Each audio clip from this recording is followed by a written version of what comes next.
Beetlejuice, Beetlejuice, Beetlejuice! Hello, everyone, or should I say, hold on. Attention, Kmart shoppers. Today, we are officially kicking off the October Teacup for One movie marathon based around none other than Tim Burton, the twisted genius mind of one of the most, I don't know, what word do I use to describe Tim Burton? Iconic, sure. It's overused, but it's true. One of the most iconic directors of our generation, the director that film school professors always go to when they're like, do you want to know what an auteur is? No one really knows, but also it's Tim Burton. So this entire month is focused around Tim Burton. So we're going to be watching our way through not all of his films, but like a fair amount of his films. And not even intentionally, we're kind of going chronologically, which is pretty exciting. We're going to be hitting some of the more popular titles, some of the less popular titles, some of the ones that have flown under the radar. I'm so excited. And tonight we're starting with one of my personal favorite movies of all time. Not just Tim Burton movies, but favorite movies. Obviously, it's Beetlejuice. I adore this movie. It's a classic. It is so good. And here to join us, we have some fantastic panelists. Let's summon them the classic way. Just say it once, say it twice, third time's a charm. Who am I going to summon? Lisa, Lisa, Lisa. It's Lisa. Hi, everyone. Lisa, thank you for joining us. I'm so excited to talk about Beetlejuice with you. Me too. I did not know this was your favorite movie. I love this movie myself. Oh, yeah. Like, it's not my... One of your 10, maybe. Okay. Favorite Burton movie. Oh, my gosh. Yeah. Well, it's a toss-up between this and Big Fish for, like, favorite Burton movie, because Big Fish, oh, so good. But, like, for classic Burton, oh, you can't go wrong. You can't go wrong. Oh, yeah. Yes. So question to introduce everyone today, Lisa, favorite ghost? Whoa. Yes. I will say the bent neck lady from The Haunting of Hill House. That was terrifying. Yeah. But it's like tragic. So good. Oh my gosh. She's my favorite ghost. That whole series is my favorite. But yeah, I like the meaning behind her. So if you don't know who that is, go watch The Haunting of Hill House. Highly recommended. And Bly Manor. I thoroughly enjoyed Bly Manor as well. Even just for the quotability. Yeah, not a lot of people like Bly Manor because it's more of a gothic romance than like a horror movie or scary film, or scary series. But right. It has merit. Yeah, no, I like it. But also, I felt like Haunting of Hill House was less scary movie and more family drama that had some ghosts paralleling it. So I kind of knew going into Bly Manor it would be something similar, and it was. And I just like saying it's you, it's me, it's us. It's just so melodramatic. I know. Love the melodrama. Here for the melodrama. So good. All right, let's summon our next guest for today. Oh, who's it going to be? Jeanette. Oh my gosh, Jeanette. Here I am. You made it. Welcome. Sorry. So excited to talk about Beetlejuice with you as well, Jeanette. Same question. Yeah. Favorite ghost? Other than the ghost with the most. So I'm going to make it a two-way draw, and it's going to be between two naked people. It's either the ghost in the tub in The Shining, or the naked lady ghost in 13 Ghosts. If anybody knows that movie with Matthew Lillard, it is an insanely good horror movie, very good ghost movie, like really, really, really good. Matthew Lillard is an underrated king of horror, and I'm going to call it there. Yeah, no, I can see it. The only reason I haven't seen 13 Ghosts is because I know it would scare me too much. Because I think back in the VHS days, it was like in the red case, which meant too scary for me. Yeah, and I had the DVD, and it had the background story on every ghost. And it was so cool. It was so much fun. It was really cool. Yeah. Oh, Mary agrees with you. Woman in tub is so creepy. Yep. Yeah, I think like dead boobs are kind of scary. I think they're kind of scary. Like, if anybody's naked and dead, that freaks me out more. Oh, it's like the lady in Crimson Peak, the red lady. Oh, is she nudie kazootie too? Yeah, but she's like super warped because like her body I think was mutilated in some ways. So when you first look at her, you see a classic Guillermo monster, but then when you look at her for long enough, you could see it is basically just human anatomy, but kind of stretched and Warped and Red, and yeah. I'm oh, a TMO. newfound Tom Hiddleston fan, so I'll have to check that out. Oh, he's a classic. Love Tom Hiddleston. All right, let's bring in our next guest for today. Here we go. Let's summon Megan of the Pumpkin Queens and Mother Spooky Witch. Megan, I'm so happy to have you. Welcome. I'm so excited to be here. Oh, I'm so excited to have you. So since it's been a while since you've been here, why don't you do a quick recap? Tell us about you, about Megan, what you do, who you are, and then, of course, favorite ghost. Okay. I was like talking to you guys as you were saying your favorites. I'm like, oh, that's a good one. I am Megan. I have a YouTube channel called The Pumpkin Queens with my daughter Juliet. Sometimes it's just me and sometimes she's with me. And then I have an Instagram account that is called Mother Spooky Witch, and that's where I do just horror and all the things we cannot do on our family-friendly channel. Love it. Love to see it. And favorite ghost? Well, it'll change, but right now it's La Llorona. I don't know this Nice. ghost. Oh yeah, it's right. She's amazing. Well, I mean, maybe that's the wrong word. She is a woman. Well, I guess she's terrible, but she's a woman that she killed her children and then she goes after other people's children.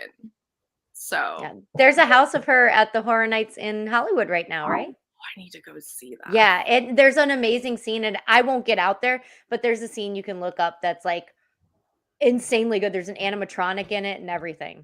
It's really cool. Oh my it's really, God. really cool. I won't give anything. It's really good. She's also aesthetically just so gorgeous with like her white dress. Like I want to be her next year for Halloween and do a photo, like the whole thing.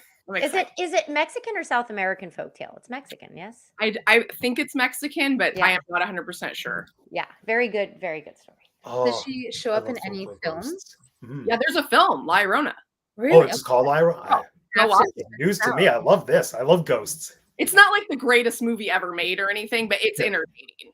Cool. It's all I want from a ghost movie. Yeah, Yeah. totally. Yeah, because if it's anything beyond entertaining, I get too scared, and then even worse, I start to question reality, and just like get very self-reflective. I go Hamlet. I go full Hamlet if ghost movies are too good. So there it is. Said it. Let's see. Oh, you have a fan, Megan? That's my friend Mary. Yeah, we love Mary. Hey, girl. Like the song in Coco that Mama Amilda sings. Oh my gosh, Coco, underrated ghost movie. People don't even think of it as a ghost movie because I guess it's technically Right? not, but it is at the same time. It's So a soul good. movie. It is a soul Yeah. movie. No, they did make a movie called Soul, but it wasn't nearly as good. But it's not that one. No, not that one. All right, so I think we have some other friends that are going to be joining us shortly, but for now, let's get the Beetlejuice talk underway. I'm so thrilled to discuss this movie with all of you. So the question I always like to open with, recount for us if you remember the first time you saw the movie and what it meant to you nostalgically. Then after we get those answers, we'll cycle back to ask, how does it hold up today? So for me, this is a movie I have a very distinct memory of my first time seeing it. Again, going back to the glorious VHS video store days, I came home from school one day and I was older, like maybe 10 or 11, and my mom had just rented it for me as my weekend movie. And she said, it's Beetlejuice, you'll like it. And I knew of Beetlejuice because there was a cartoon series. I don't know if anyone else remembers it, but I think it was even a Canadian co-pro because Beetlejuice, this name might mean nothing to anyone but Lisa, was voiced by Stephen O'Met from Stratford, which I think, way. yes, I know. It's so random, but so delightful.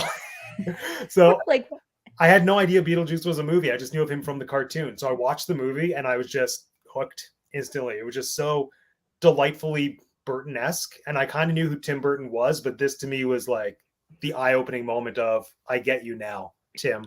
And thus started me on the road of Burton-esque because so good. Lisa, how about you? I remember watching it so many times as a child because it was always on like the TV. Like it was always on during Halloween. And so whenever it was on, I was obsessed with watching it.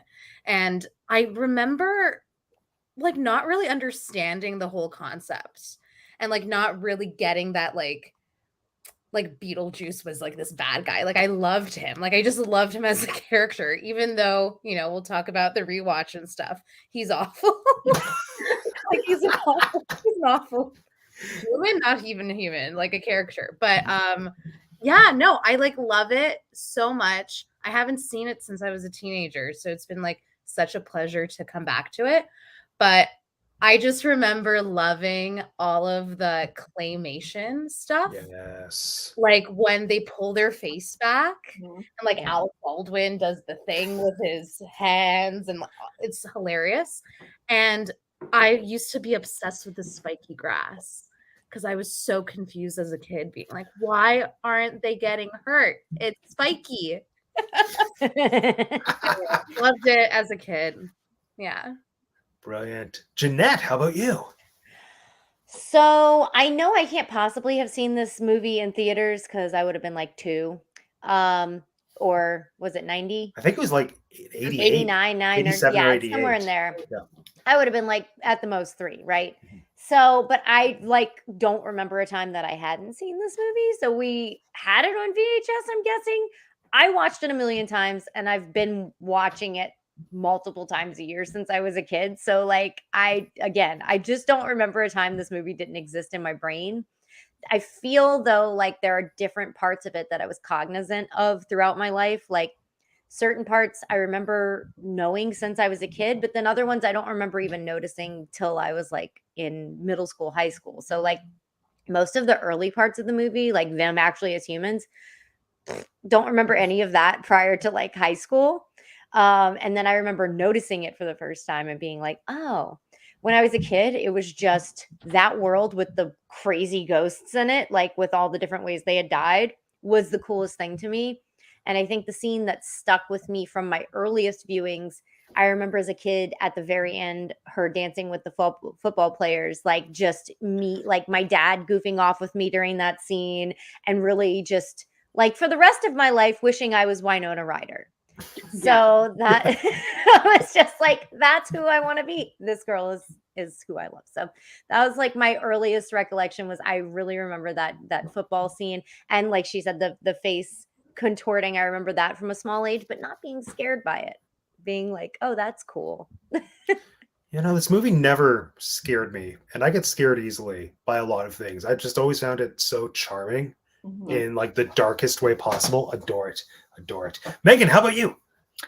So I was 8 when this came out, but I didn't see it till like, I don't know, I was probably 15.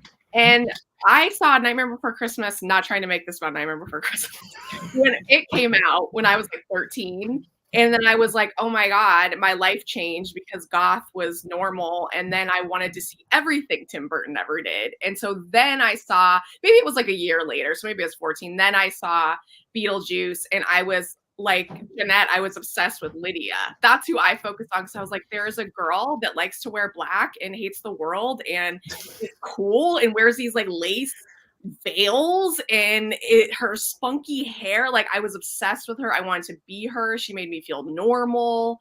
I looked at this movie. I wasn't even into really Beetlejuice per se. I was into how goth was being not introduced to the world, but shown to me that the way you like see things is normal. There are other people like you that see this as normal, and I just felt so seen. So I loved it because of that. But as an adult, I love it for so many other things, which I'm sure you're going to talk about later. But Oh, I love that. I just love how many people love this movie. Let's jump into the comments quickly before we move on. Movie Mania Nick is here, who agrees it's a good film, confirming 88. Mary, have you not seen this movie? Mary. girl, you need to Do it. Mary, Yeah. come on. Nick also pointed out that it's more of a comedy than scary, and I thought that was good because I was going to bring that up later on, but since he already said in the chat, like I don't think this gets classified as horror, but I think during Halloween it just kind of gets lumped, and it's like entirely a comedy. But Oh, completely. yeah. Well, like this is my ideal Halloween-esque movie. Like I love movies, like I just call them Halloween movies in my mind, that walk that line between being funny and scary, but I don't want them to be too funny, nor do I want them to be too scary. I just want the balance that this movie gives me. And like Hocus Pocus is kind of there for me as well. Yeah, just like Disney Halloween is my favorite. Love it. Bob Hunt says favorite ghost is from a Tim Burton movie, Large March. Is Large March a ghost? Okay, I made my way through half of Pee-wee's Big Adventure, but then we canceled that show. Yeah, I think Large Marge is because she's not there when he gets out of the truck and looks back, I think. Oh, I didn't get to the Large March scene. Oh, it's like the best one. The best. talk about the claymation, because Burton, I'm convinced, and I was going to talk about this later, but I'm convinced Burton had his hands on the absolute best claymation, stop motion, whatever you want to categorize, because it's not all clay, it's stop motion too, right? Practical effects. He just had his hands on those people, because all of these movies from this period, it's like it holds up so well. It looks so good. And it's the best. It's so amazing. Well, it's because stop motion will never not look good because it's real. It's a real thing. Even Harryhausen still looks pretty good. Oh my gosh, I love Harryhausen. Well, I say I love Harryhausen. I love the idea of Harryhausen. I've never watched any of the movies. I've just seen clips. But like in theory, I love him. So good. So we kind of naturally verge this way anyway, but how does this movie hold up now as adults, whether it's on the rewatch we did for this show or just in general? We'll start with Jeanette. I think that it holds up really well. I think some of the things, so like obviously I wonder, again, we always go back to this question. I wonder if you're not someone who was alive at that time or shortly thereafter or shortly there before, like if you didn't know that aesthetic, that what's her face, freaking Catherine O'Hara, like if you don't, Delia, right? Yes. Yeah. If you don't understand that aesthetic at that time period, she looks crazier than anybody else. And she kind of is, but like we're supposed to believe she's posh and cool. And like there's a reason that she's acting this way because she's hip and like trendy. But I think we know that. And I watch it and I think it holds up really well. But I wonder for somebody who isn't familiar with that whole time period, if that doesn't come off as also weird and awkward, and they're like, why doesn't she get along with Lydia? They look like they would get the aesthetics match pretty well. Why don't you get along? Like, and so to me, like, I think it holds up really well. The story holds up great. The animation holds up great.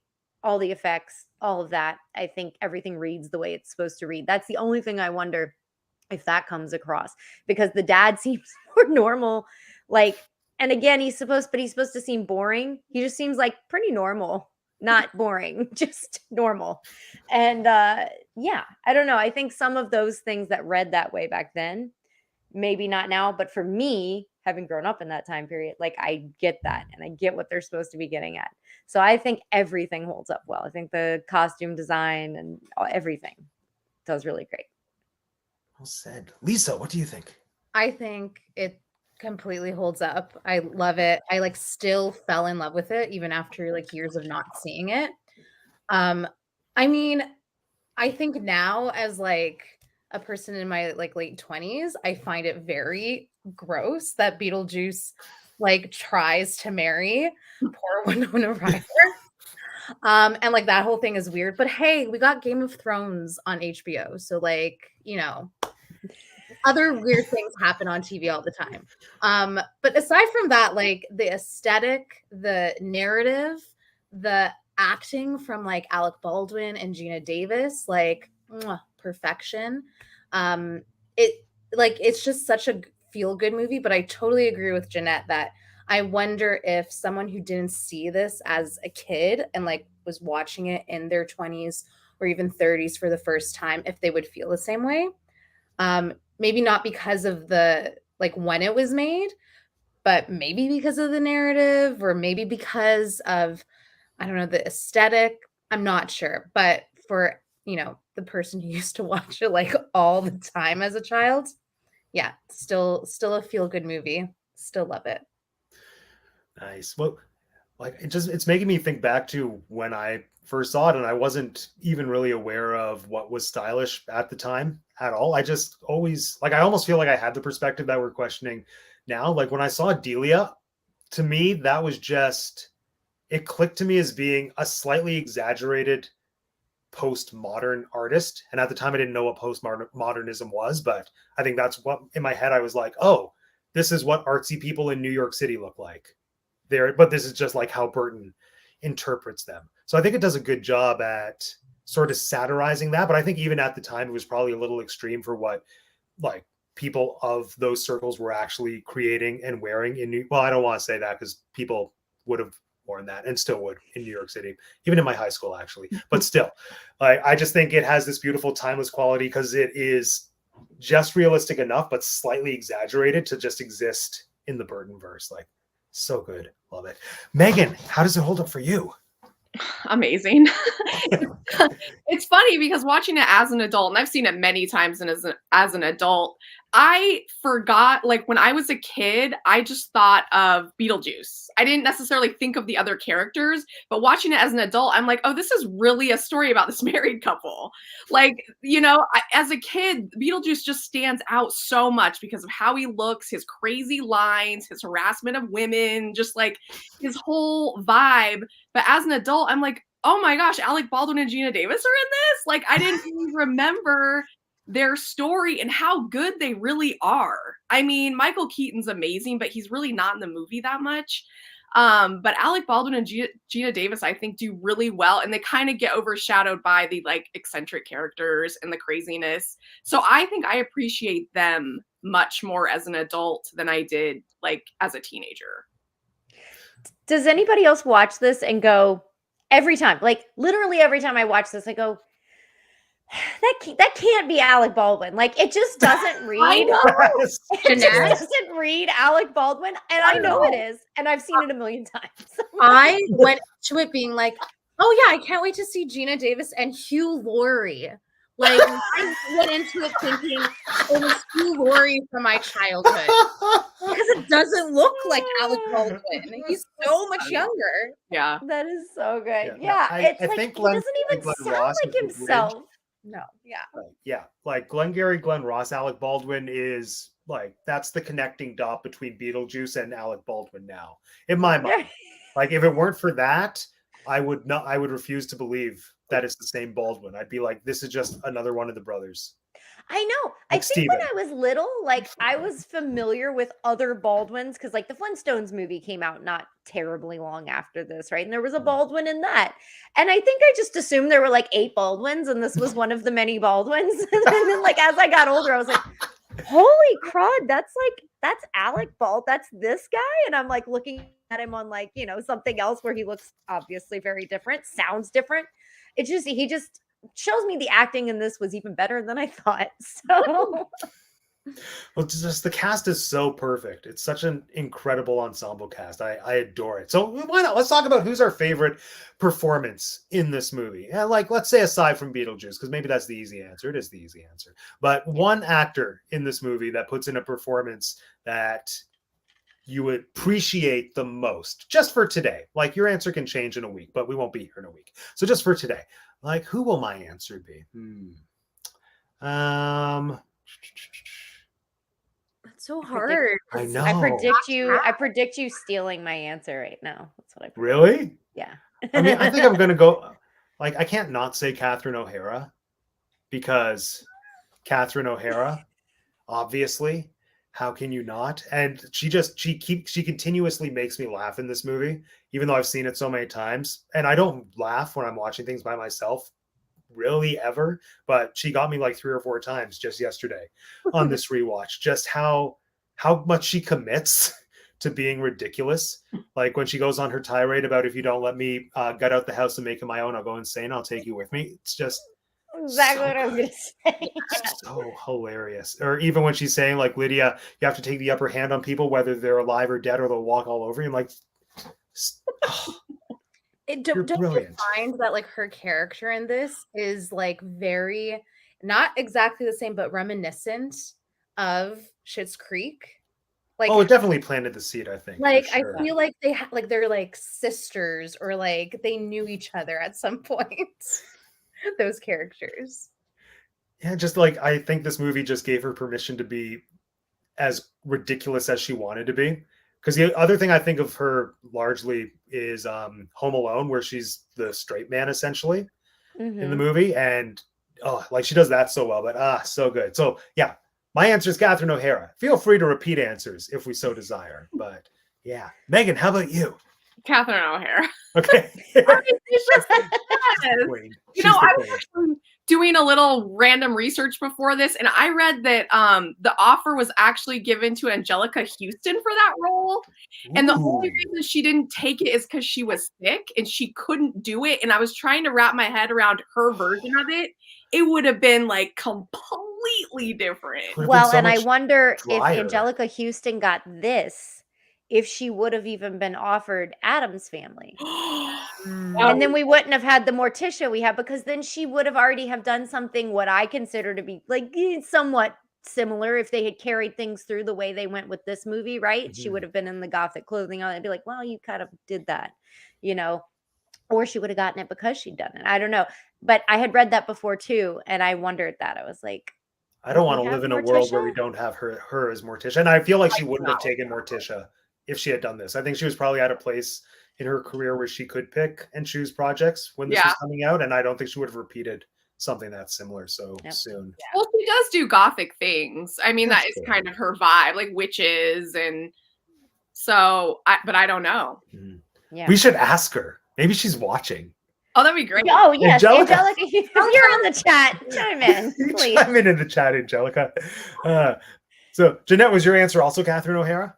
It was closely followed by a Winona Ryder, just because I Yeah. feel like if anyone can speak to me literally through every season of my life thus far, then they've done something right, because I can watch this movie and find a piece of her performance. Like when I was a kid, it was not a kid. When I was a kid, it was fun Lydia. It was into the movie Lydia, right? And then when I was a teenager, it was I am utterly alone, Lydia. And then now it's just kind of like Lydia when she's showing up to the house and she's curious, like, and just chill, kind of like that's where I'm at now. Like, that's the Lydia that speaks to me, is just, I'm just going to stand in the back and make sarcastic remarks about everything you people are doing. That's just where I'm at. So like, she's spoke to me my whole life. I remember that was one of the most thrilling moments when she entered in the movie, just because, again, my whole foundation for Beetlejuice was the cartoon. I didn't even know there was a movie. So I knew of Beetlejuice and I knew of Lydia. And after like having sat through a half hour of the movie with two farmers, basically, who meant nothing to me from the cartoon, like as soon as she showed up, I was like, oh my gosh, it's the cartoon brought to life. And she was everything. Everything. She still is everything. Winona, a queen. Lisa, who's your favorite? Oh, I would say Gina Davis. Like I like think she is like, yes, I think Lydia's the proper hero of the movie, but like Gina Davis is like, I don't know, just I think she's perfect in every way. But what always gets me is, when they like try to bring them back in their wedding clothes, Oh yeah. and like she comes up and like she just starts growing old, and the way that she looks at Alec Baldwin as she starts deteriorating, like it gets me every time. Like Yeah. I can't hold a straight face. But no, I think like it was like such a smart decision to go with such a strong actor in, like, I would say like an anchor role, because like Alec Baldwin and Gina Davis needed to be strong to like carry the movie. Yes, we have Beetlejuice, the eccentric character who I love, like Michael Keaton, keep bringing on great roles, but like you needed to have those two strong actors to really like have the eccentricness of the family, and like Otho and like all of like the dad's business partners. Like you just needed that. So yeah, Gina Davis, I think she was wonderful. I want more of that. Agreed. I think, yeah, anchor is such a good word for those two characters. Like, I don't think the movie would work without them at all. Yeah. Like they're the heart. And one of the things that stood out to me a lot more on recent rewatches as an adult is just very much that is a story about, like, it is their story, obviously. Like, they start and end it and they're the heart of it, but kind of piecing together that it's about a couple that wants kids that can't have kids, and then that sort of they kind of become that to Lydia, who it didn't click to me until the musical came out, which I'm ashamed to say, that Lydia's mom has just died, which is like such poignant subtext that they never outright say, but is like circumstantially very much there. Like, she's with her step parents, like she's with her stepmom, doesn't have a relationship. She's inexplicably depressed, and like just out of nowhere, not out of nowhere, but at the end, she decides that she wants to die. She wants to go over to the other side. Like there is very much a piece that's missing. And like she wants that maternal relationship, and she's getting that from Barbara, from Gina Davis. And I guess I always kind of picked up on hints of that, but I think it resonates with me now that I'm older. And like I recognize that that's what the heart of the movie is. And it's so sad, but it's so beautiful. And I love it. That scene where Gina Davis even says, she goes, I want to be with Lydia. Mhm. And like if you watch it in the context of the movie, it could seem weird because like they haven't known her terribly long. But to your point, that kind of drives home the point that they wanted children to begin with. Yeah. And I think, like you said, the musical spells it out a little bit. I almost feel like the musical shoves it down your throat a little too much. Yeah, there's there's a song called Dead Mom. You've added some story, and that's okay, but it's a bit much. Like now, this is the whole story. I'm sorry, not to harp on the musical. I like it; it's good, but I was just like, okay, can we have a little more of the regular Beetlejuice? That's cool. Let's just have more. Does the musical have like all the regular characters from the movie? Yeah. Yeah. They have Otho and all that in there, right? Yeah, everyone. Yeah, all the characters, all the original characters are there. They've added a few more. They did a massive rewrite for the musical, which I personally like because I don't like when movie adaptations are just depending on brand awareness and lifting the script and adding songs. So in the musical, it's like Beetlejuice links with the Maitlands as soon as they die, and he doesn't tell them about the rest of like the underworld government or anything. They discover them in Act 2, and his whole thing is, I'm going to manipulate you to do my bidding and not let you know that there's a proper like set of steps that you take when you die. So it's a lot more Beetlejuice centric. And yeah, the movie kind of starts and ends with Lydia's mom dying. So the opening scene is at her mom's funeral, and her whole thing is that she wants to reunite with her dead mom, which again is the title of the song. And yeah, I tried to find a bootleg to watch, and they seem very diligent about taking those off of YouTube. So Yeah. That's why I was confirming. I was like, there is an Otho, right? I've only listened to the soundtrack, and I'm thinking I hear him there. Like, Otho is so great. No, but I definitely think that, you know, Tim Burton could have definitely not included the Maitlands and just have it as Beetlejuice trying to get the like Lydia's family out of the house. Like that could have been the choice. But I think it like they add so much depth. So yeah. And balance. They just balance it out. Like you need them for a bit of a break sometimes. Mm-hmm. Yes. Otherwise, it's just too much. Yeah. Just like too much aesthetic. Like they are the sweet pastel couple. Well, like every Burton movie, right? You need the juxtaposition. He always has that, right? And like, I don't feel like they go out, other than the pure white house, I don't think they go out of their way to make them look as stark as like an Edward Scissorhands type situation. Yeah. But obviously the whole setup at the beginning is to give us that homey feeling, right? And to connect us with them. There's very few movies that can make me care enough about somebody in those first few minutes to be like, okay, and they died. Okay. Like, I mean, if you don't get me invested in these characters, why do I care if they die? And that happens in plenty movies. But this one, he just has a knack for doing that. Yeah, no, I was so impressed because I paused the movie just around. I remember the exact shot. It's when the cousin or the real estate agent is there in all black, and then they're yelling out the window, try to get her attention. And I paused the movie and realized that I was only 12 minutes in, but so much had already happened. Yeah. And that's just, I don't know how he does it. Like, you know, the characters so well, like basically just 10 minutes into the movie. Yeah. Also, while we're speaking about those first few minutes, can we just, I mean, I know we're going to talk about Beetlejuice and how he's a pervert, but like that's part of the thing that makes him like a villain. Well, a villain, but like it lends to what he is. Like they say he's a pervert. Like that's literally a thing that Juno says. So like we're supposed to expect that. But can we talk about this real like sideways woman at the beginning that's telling them that their house is too big because they don't have children? Yes. I was like, I'm way more outraged by this woman than anything Beetlejuice does. That's way more offensive. I was like, what? Like I think we're supposed to be offended, but I was like legit, I was unnerved. I was like, this is the part that doesn't hold up. If anybody in today's world said this to somebody, they would be on like that. People would have their phone out. Like, you want to say that again? You want to say that to me? You would go viral. Oh my God. I didn't remember that was like a thing. And like, Me you said, neither.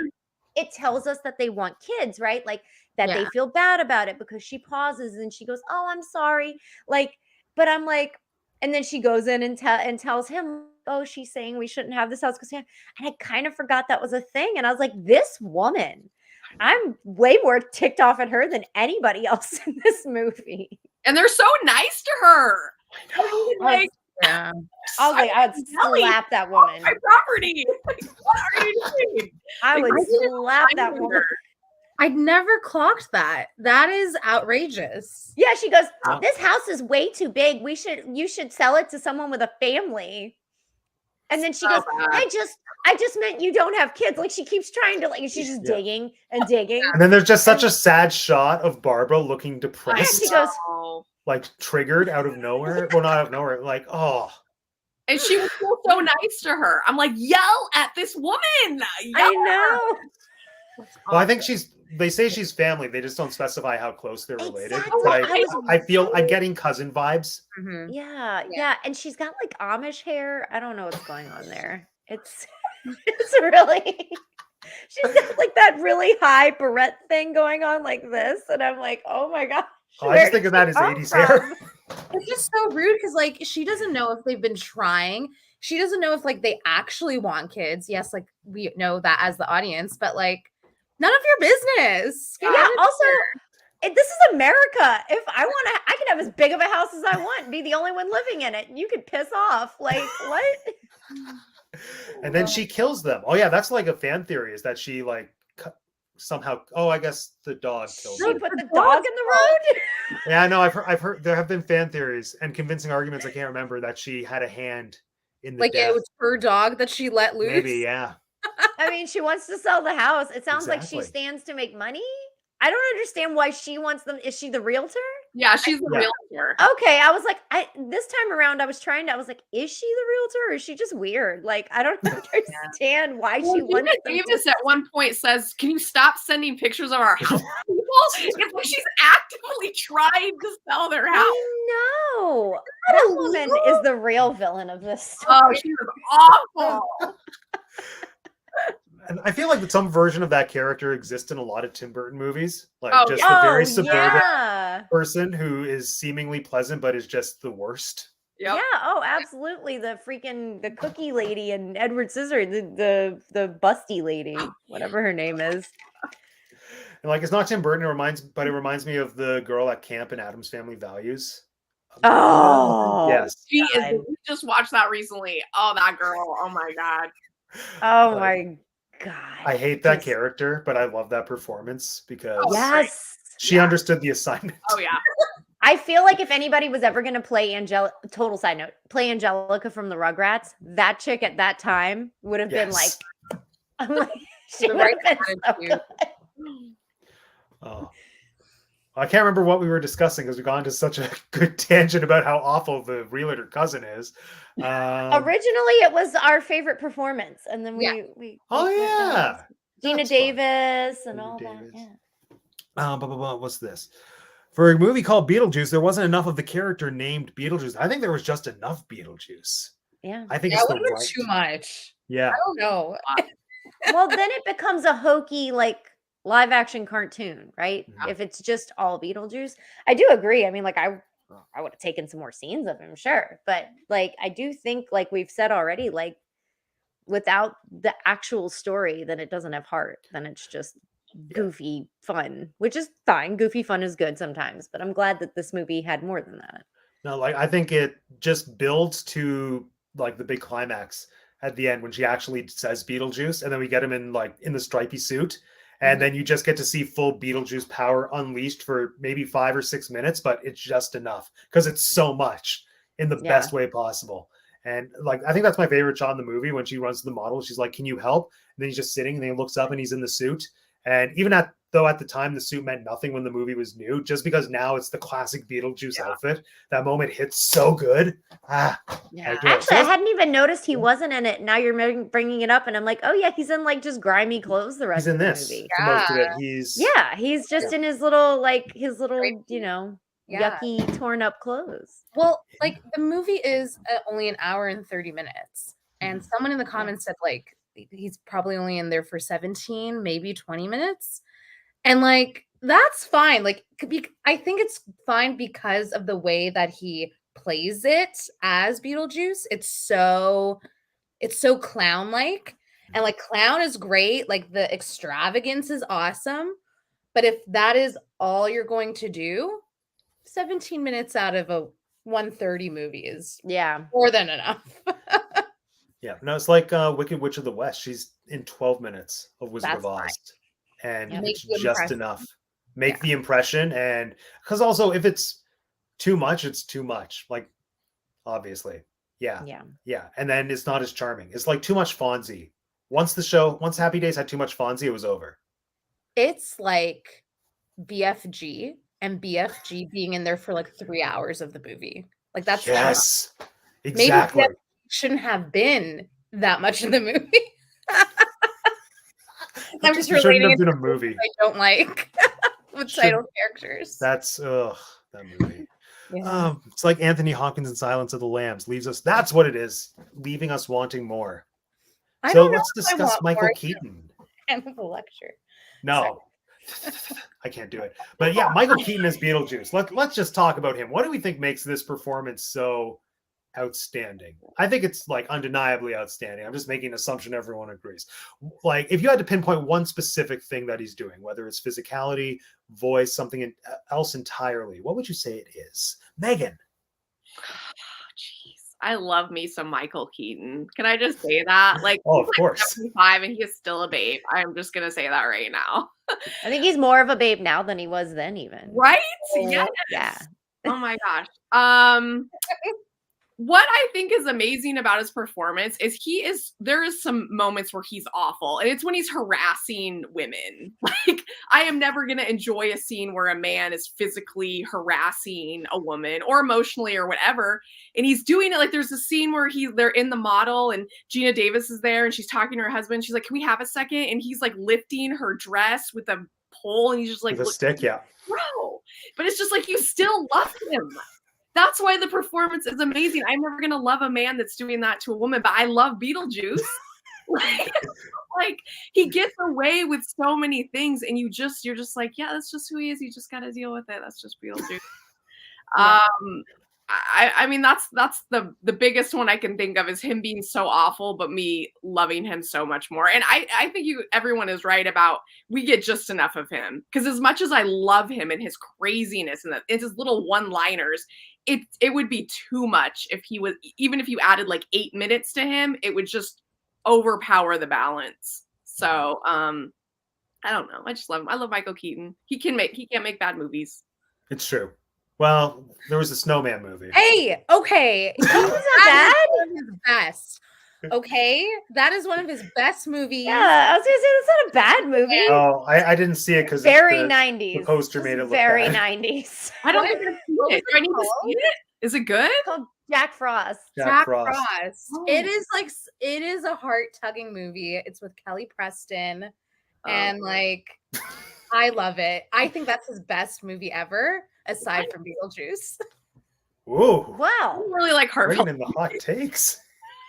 Yeah, wait, should we name our favorite while we're doing this? Just because I don't know that we'll ever have a Michael Keaton month. Can we just name our favorite Michael Keaton movie? Absolutely. Because he has done so Appreciation many live? What?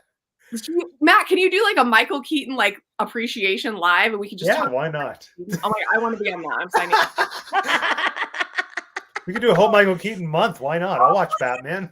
I know, right? Because he's done so many different types of things. He's one of those people that nobody's going to call him a character actor, right? He's a lead actor. Like, Oh yeah. But he is a character actor. He's got like skills. he's done so many different, like wildly different types of roles.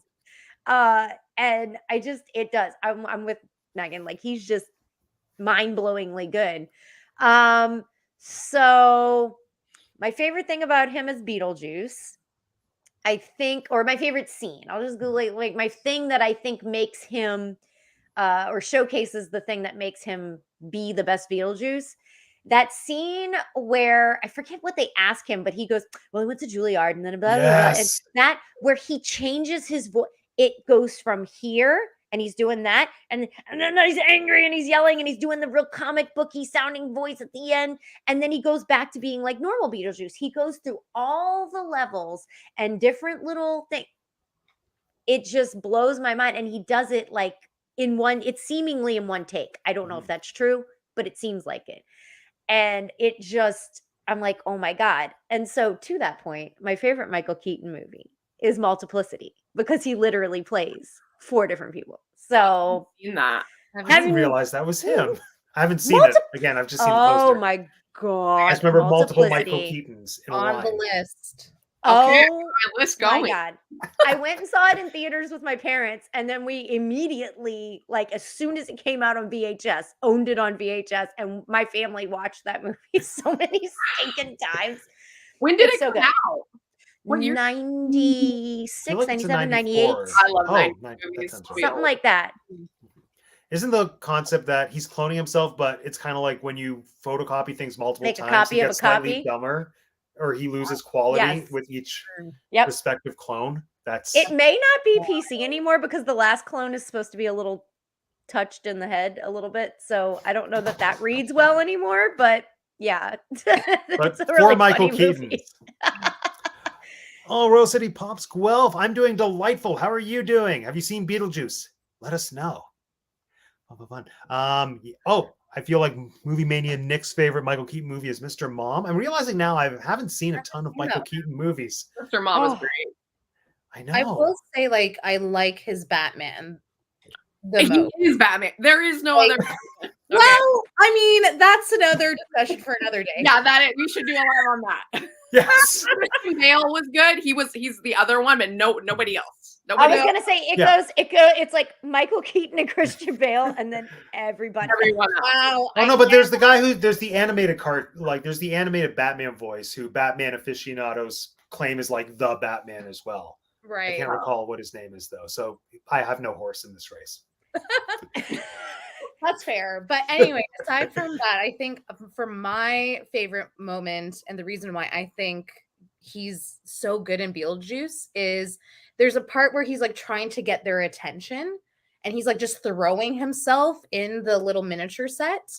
And I'm like, he is hurting himself, but he's not. Like he's obviously in such control of his actor's instrument. And like it's this beautiful alchemy of physical comedy between like his voice and his body and like his interpretation of the role. Like, oh, he's so great. And even though, yes, he is like the character is scum, he's a pervert, no, like not a good person. He commits himself to that and like making it seem like that is him makes it that good, you know, like it makes it that much better as to being like why we love him as the antagonist. So yeah, amazing. No one can be Beetlejuice. No one can be Beetlejuice except for Michael. So good. And I think the reason it kind of but yeah, the grossness of Beetlejuice is the movie is very much aware of it in a way that, like, if this movie was made now, I think there would be the same level of awareness. Like, it's a level of awareness that I think is almost impressive considering it was made in the 80s, because the movie's not condoning the behavior at all, and it's calling it out. And I think that almost gives it permission to be, I don't want to say entertaining, but like not uncomfortable in certain ways. Like you're able to laugh at Juno about him first. Yeah. Before we really, because we see his TV commercial, right? Mhm. But we Yes. don't meet him through the characters.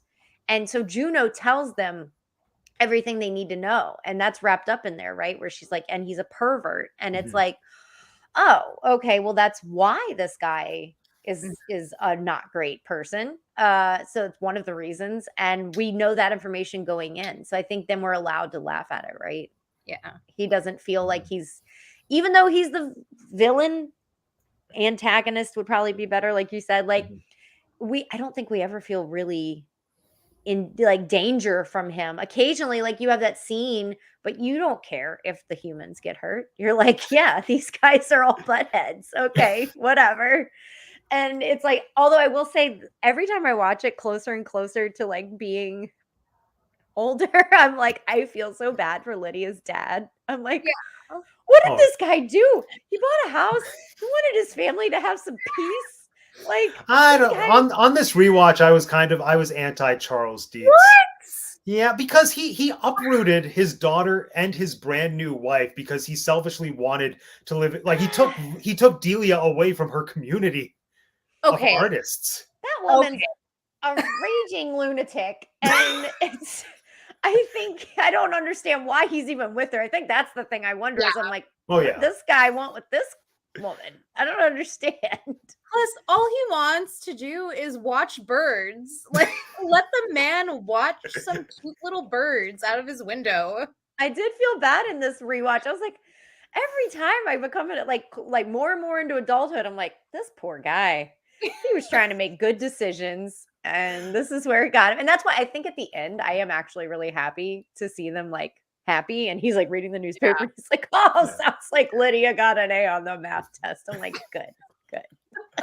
and she finally found inspiration to do a Beetlejuice sculpture. Oh, yes. Fantastic. But no, like every time I rewatch it, I get more and more anti-Charles and more pro Delia. I always used to think Delia was just delightfully hateable because I think I was taking the Lydia perspective. But I don't like the dinner scene when they're eating Chinese food, and like that to me is the scene where I just like I see these two women that are so unhappy, and it's his fault. It's kind of just my perspective. There's that.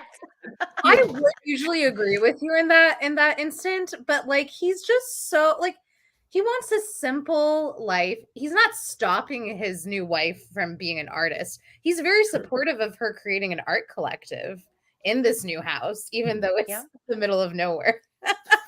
And you know, I'm sure he's probably thinking like for his daughter who just lost her mother, maybe it's good to change scenery and not stay in the house that her mother could have potentially died in. So, like, I don't know. I like Charles. Yep. That's fair. That's fair. I think another thing that made me, or not even made me, by this point I was already anti-Charles, but discovery I made on this rewatch that reaffirmed my anti-Charlesness was I was watching with closed captions because I do that because I have a short attention span. But for this movie specifically, I found it was so eye-opening because there are so many lines that go by so quickly that are easy to miss. And one of them was when Beetlejuice, during this moment, when he shows up as a carnival person, he makes some kind of tongue-in-cheek comment about how the corporations are going to exploit ghosts and death. And I just thought that was so poignant because that is ultimately what Charles and his people are all about. Like they don't care about respecting Barbara and what's his name? Adam? Is it Adam? Yeah. It's Adam. He doesn't care. Yeah, they don't care about respecting the memory of the Maitlands or their house or how special it is. They just want to capitalize on ghosts right away, which I think is such a timeless message about how corporations and greed will exploit absolutely anything. And I don't think there's anything more sacred than death, really. So, yeah. Again, No, anti-Charles. I get that.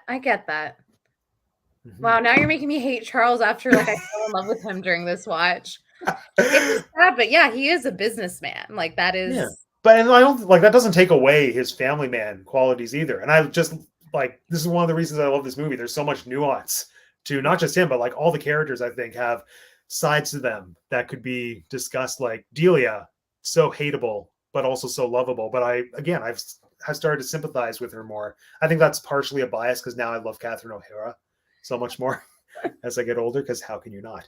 But what do we think the movie is saying about death in general? Because I like this is very much a movie about reflecting on death. I mean, specifically now in October, it's like, you know, all the Halloween movies. And I'm like, that's all I'm watching right now. So there's like a lot of different takes on death. I love the interpretation of what the afterlife is like with the DMV bullshit. Like that so funny to me. But like like it's based in such a real world problem of like having to go to like a DMV and do the thing that you need to do and wait there forever. But I think it's such I think it's a really beautiful take on, you know, what death is. Like I mean, yes, it's sad and there is a scary element to it, but with Barbara and Adam, like they're still together in their house and like they have each other in that moment. Now, if like they were to have died separately in separate occasions, maybe that's a different story. But for this narrative, I think that is really beautiful and what touches me so much now, but especially when I was a kid, because I was like, okay, death is not that scary because like it's such an unknown, and it's really nice that Tim Burton gave it such like a clear narrative for us to be like, okay, this is not too freaky, even though we have all these cool characters. But yeah, I think it's gorgeous. Yeah. Anyone else? So I think, I don't know if it's necessarily the message about death from the whole movie, but there's a couple of things I take away. So I love the scene, and I notice it, like I forget about it, I don't quote it, but then when I rewatch the scene where the hostess at the desk, at the reception desk, is like, no, this is how you died. That's how he died. That's how, and I love that they do go he, she, they. I thought that was pretty cool. And that was like way before anybody was thinking to do that. I thought that was it. But the message from that like, and that we also see like the exercise souls, that like death is different for everybody, no matter what. And not just the way you died, but like what you have to do afterwards. One of those people is in the waiting room, or two of those people are in the waiting room the whole time. Some of the other people are gone. So like everything is different for everybody. And I do think it's interesting they call it case, because it's a case to case basis or case by case basis. And then I think the overall message, which is obviously a little bit more clear whenever Lydia is saying that she wants to die, and they're like, oh no, that's not the solution. It's not just a shallow message of like, you know, suicide or death is not the solution. It will not solve anything, as we see, because you'll become a public servant if you kill yourself. So like, that's really interesting. But I think that the message there too is not only is death not the solution, but you may have the exact same problem in the afterlife. Like, not only will it not solve the problem you have, you may continue to have the same problem and you will be dead. So like, and also the message of like, no matter what you do, you're still dead. Like all these people are reading this manual and going to the place and trying to meet with the but in the end, they're all still dead. Like when he tells her, he's like, listen, Barbara, we're dead. I don't think we have much to worry about anymore. Like this book is not going to solve anything. So I love that message of not only is death not the solution, but it might make things worse, or you might just get caught in a big circle. Well said. Yeah, really well said. I'm not going after that. Megan! You know. Yeah, Come well, you on, can't all Morbid say Girl, exactly give what I us your wanted death to say. take. Yeah, no, no. really not going after that. Yeah, I agree. yeah, no, I fully agree. Yeah, like I think one of my favorite lines on this rewatch especially was when Lydia says I want to be dead too, and then they said being dead doesn't make things any easier. Like just such a simple but such a poignant line. Also, because on Lisa's recommendation, I saw Hamlet this weekend at Stratford, so I was drawing the parallels between Lydia and Hamlet, and it's there, which I didn't expect. But I was just watching it thinking, this is exactly what I saw in Hamlet a few days ago. Like angsty young person wants to die because they think it'll solve their problems. But Hamlet doesn't have the ghost to say it won't, just has the ghost to say, avenge me. So yeah, there we are. Yeah. And I think like that's such like an interesting parallel between Hamlet and Lydia, because like Lydia, although is fantastic and love her interpretation that like Winona gave, she is more like not meek and mild, but there isn't as much anger from her as like Hamlet would display or somebody would interpret him as. But like to see them I don't know, like the advisor ghosts really be there for Lydia and be like, no, this is not the answer. Like, it's not going to be better if you come on our side. It's a great message, but it's not like an after school special. Yeah. No, they don't shove it down your throat. And like most good rock music, really, like it's left open to interpretation. You can take this to mean what you want about death, I feel. There's not just one message. And they're all there. While we're on the point of Juno, the caseworker, that's another, like, she's one of my favorites in this. I know she doesn't have like a ton of time, but I feel like without that character, the movie could end up being them making inferences on the other side or them wandering around the other side. And I feel like this point person that doesn't like spoon feed us things, but also like confirms things we're thinking, like, oh, they're doing this must mean A, B, and C. Like, she's giving us the concrete details about the world, but in an entertaining way. Like, I love that saucy old lady. She's great. Like she grounds it the same way Adam and Barbara ground the movie. I think that's what she does for the underworld. Yeah. Or other side world, whatever. She's world hilarious with the football team, even though big scenes.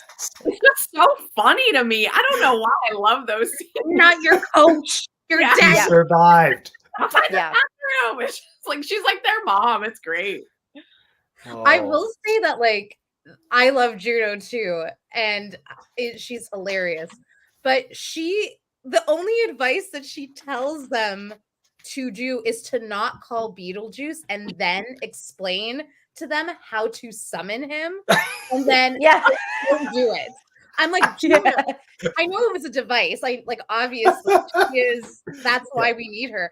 But I'm like, they're gonna do it. It's like she's daring them to do it. Yeah. Yeah. And I also love, though, I feel like there was a thing that I thought was like fan fiction for a few years. And then like in the past couple of rewatches that I've had, I've realized that it's actually just in the movie. So I don't know why people are like, whoa, but like he was her assistant and she tells us that in the movie. And for some reason, I feel like on the internet, I felt like that was some fan story. And I'm like, no, it's just right there. It's just right there in the movie. Yeah. She says it. Like, yeah, he was her assistant. And then, so here's my question. And I think this is one of the things I had read about online too, and I couldn't find concrete information on, is he was her assistant, which would mean that he killed himself if he's a civil servant. Yes. Yeah. So then what do you do to become not that? That's what I'm interested in. So like, if you're bound by this weird death contract, that makes you that, then how do you get out of that? That's what I want to know. I want that prequel of him and Juno being being this team. And then like, what the heck happened? How did he become what we see now? Is Beetlejuice 2 supposed to be a prequel? Oh, I don't know. Is it? That's what I thought. I do not know. I do know it's happening. I just it's definitely happening. Is it actually happening this time? It is actually happening. Yeah. Michael Keaton is doing it. I think Johnny Depp's going to be in it too. Oh no! I don't know what kind of. Well, that might mean it was a little bit of a slowdown in production. I think he's got his jobs back now, but maybe everything slowed down for a minute. So. I don't think they're shooting yet or anything. I don't think it's that far. Who would he be? Yeah. Is he Beetlejuice's brother? I don't. He's just he's too much a Michael Keaton-esque in the Burton verse in my mind. You can't have two of them unless that's the point. I think it could be weird or it could be just freaking great. True. Yeah, just provide the role. Yeah. I trust. I remember at one point right after this movie came out, I heard that Tim Burton wanted to do a beach comedy Beetlejuice sequel. No. Because he just wanted to take the worst possible genre and they would like do a mashup. What is a beach comedy? So it would have been like a Frankie and Annette 1960s beach musical, but with Beetlejuice. I hope he doesn't do that. No, that's not a good idea. It almost makes me wonder if he came up with the worst idea possible just so they wouldn't make a sequel. Maybe. It takes a lot for me to say a Tim Burton idea sounds bad. Like that takes a lot. That's that sounds really bad. I feel like he's a good editor though. Like he will have awful ideas, but he can edit it into glory. Like what was his original title for this? Because Oh, yeah, I don't think it was. I don't know if it was his, but I know the original title was just going to be Haunted House. Yeah. And there's a scene in the movie where she goes, haunted houses are hard to come by these days. You know, you should be grateful. Yeah. And I think like maybe that was going to be punched up that haunted houses weren't that common and that these people had like maybe. But I do know that was the original title. It was just Haunted House or like Ghost House or something like that. It was something. Yeah, it was something like very real, silly. and I remember researching that it was the producers, like Warner Brothers, they were like, we can't name it Beetlejuice, you have to name it something else, so name it Haunted House or Ghost House, whatever. But I think he gave it as like a joke, scared, I don't know, I have to find it, but like Scared Sheetless. I think I read that too. Scared Sheetless. And like Warner Brothers was like, are you serious? Because that's better than Beetlejuice. And they were going to do it. And he was like, no, it's going to be Beetlejuice. I do think it's interesting that it's called Beetlejuice. And if you think how many movies in history are named for what would be considered either the antagonist or villain as the first movie, not the sequel. There's a lot of sequels named after the villain, but like how many just regular first movies are named after the antagonist? And like Hamlet. I was thinking, okay, Hamlet's not the antagonist. old school's the best school, I guess. It's but like I couldn't really think of too many. I was trying to think about it. I'm like, other than historical figures, like obviously there may be those, but I just thought that was interesting, and it was in my opinion, a bold move. And he is only in it for 17 minutes. So I wonder how many people, when they went to see it in theaters, like thought of that, like, oh, this was named Beetlejuice, but he's not in it very much. That's so interesting. Yeah. I'm also wondering what the selling point was for this movie, because Beetlejuice wouldn't have been a recognizable word or name. Was Tim Burton famous enough by this point in his career that people would just see a movie for him?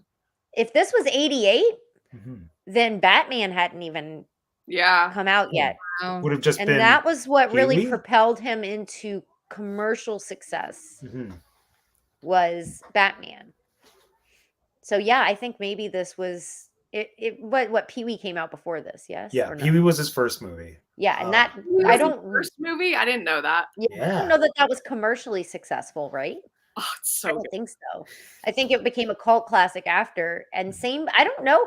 I didn't look up how Beetlejuice did in theaters, and I don't distinctly remember. I know by the time I was cognizant of things, it was doing very well in tape sales, so everybody owned it.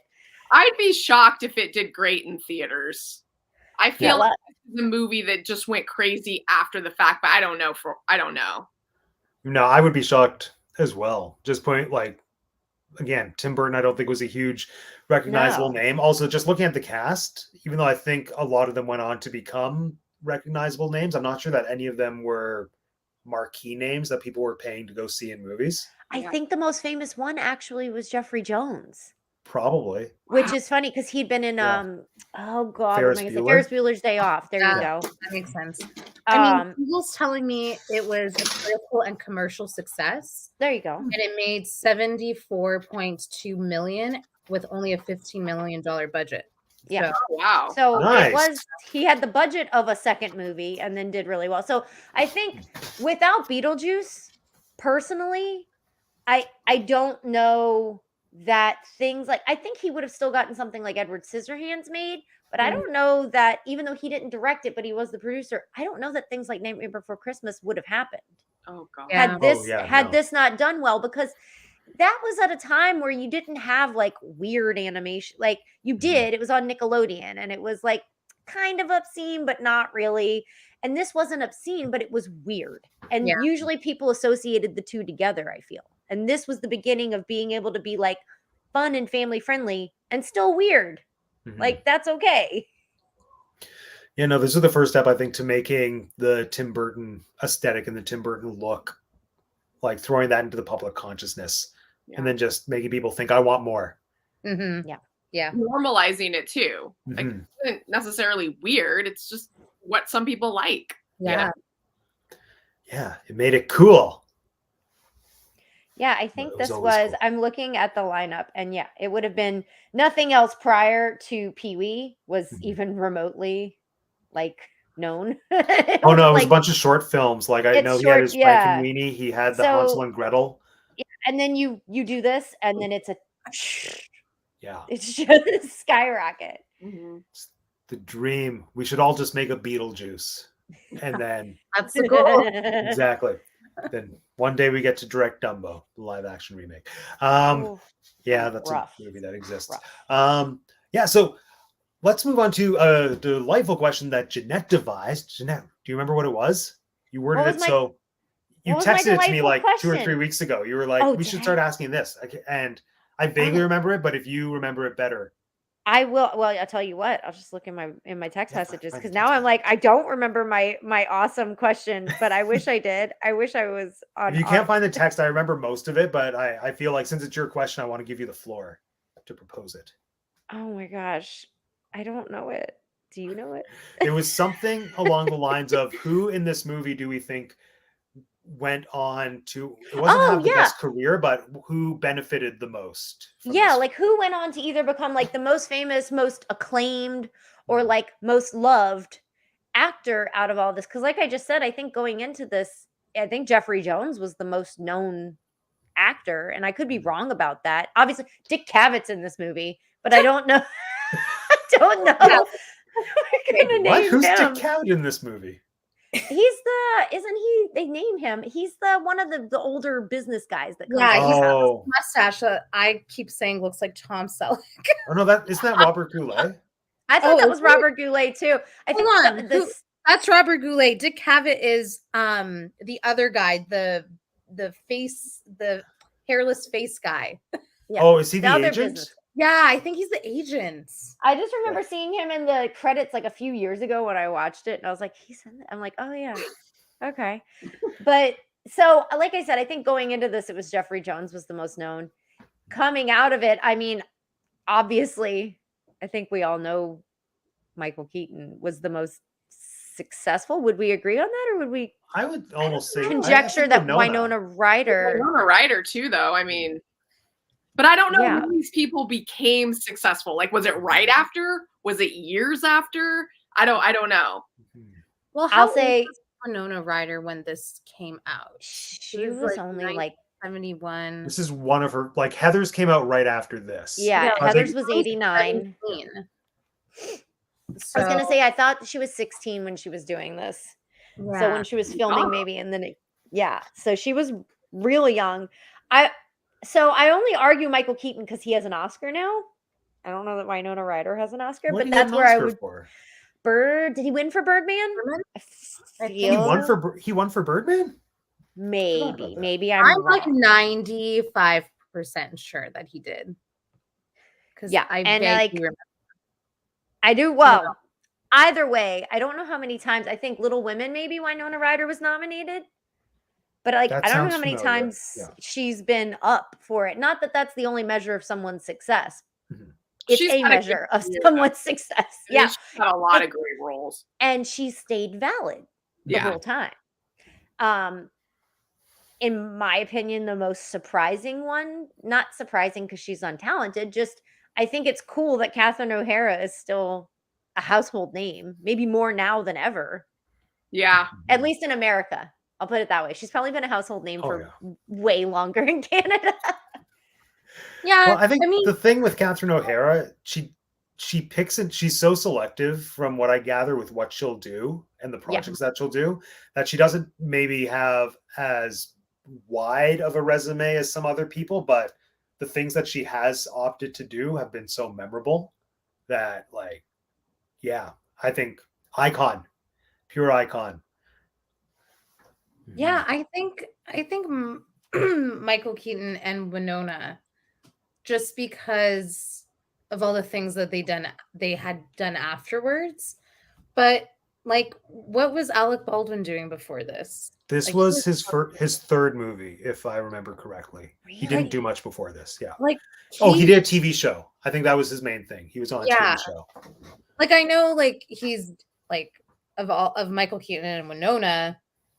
I don't know. Like the problem is like the main cast, they're all so well known Mhm. now, right? Like I think that's hard to pinpoint, but if I had to choose one, I would say Winona, just because she was so young and her career like really launched after, like with Heathers especially.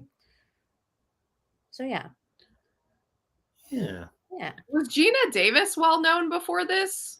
Or did this kind of make her too? No, you're right. And she might have been more well known than Jeffrey Jones now that I'm thinking about it.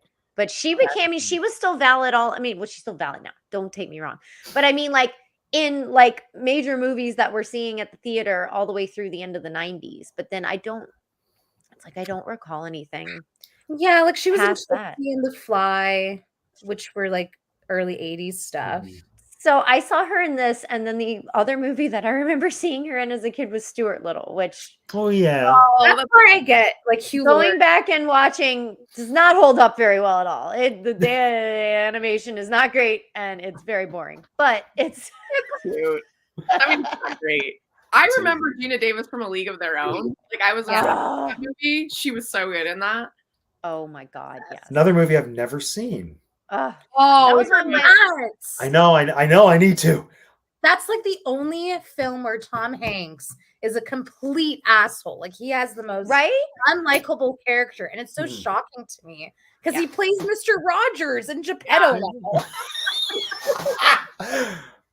Ugh, that's Yeah. terrible He's also Pinocchio played Walt movie. Disney, but then if you start naming that role, you have to ask which ones he played successfully. So Yes. Well, there you go. I can't accept. Oh, Jeanette, it's like you were reading my mind when I was listening to you on We Like Theme Parks when you said you can't accept Tom Hanks when he's playing actual historical figures. yeah, I'm just like, you're Tom Hanks. Yeah, I know. Don't Like lie that was to my me. problem with Mr. Rogers, Walt Disney.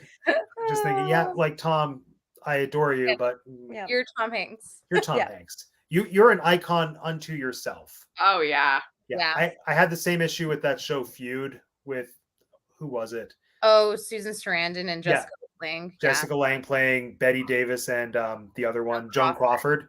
And that to me was just so hard to go. Like I was so excited for it. I thought perfect casting. I was watching it thinking I can't do this. No, My no, brain. the only perfect cast in that was Susan Sarandon because she actually looks like Betty Davis. Jessica Lange looks nothing like Joan Crawford, and it's literally just Jessica Lange with thick eyebrows. It's a perfect way to put it. Yeah. I'll always think of Jessica Lange as what's her face from Titus. Oh. What's her name? Tamara. Mm. Yes. Everyone will watch it when the Shakespeare movie marathon happens. So I've planned that one for so long. It's gonna be so good. Okay, hooray! So yeah, why do I have Gina Davis's thing pulled up? Oh right, I was seeing what else she did. Yeah, I think The Fly would have made her more recognizable because that came out the year before Beetlejuice or 2 years before Beetlejuice. Yeah. So coming into this, yeah, she was probably the big ticket, I would guess. oh, and then I didn't think anyone else knew about Earth Girls. Oh Are my Easy god! with Jeff So she Goldblum. did 2 movies with Jeff Goldblum. You're right.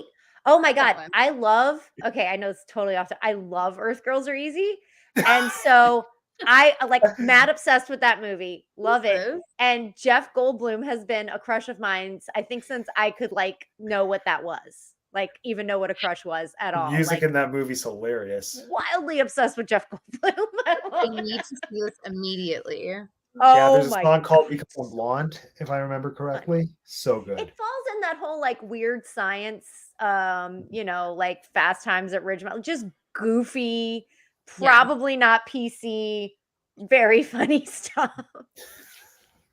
Need to add it to the list. But it is Yes. a good Gina Davis. I totally forgot she was in that. And then you said The Fly, and I'm like, they really wanted her and Jeff Goldblum to be like a thing. Huh? They were a thing, weren't they? Were they a thing? Yeah.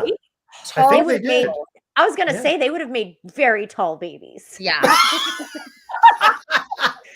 Yeah, no, I almost feel like the assumption that I'm making just purely based on when things were produced, I feel like they met and started dating on the fly, and that's probably why they did Earth Girls Are Easy together. Would be my guess was they were like, let's do a fun movie together because we're a couple. So that'll be Now fun. I have to watch that again. It's been years. Yeah. All right. Hold on. Let me get my paper. Who's ready for the game?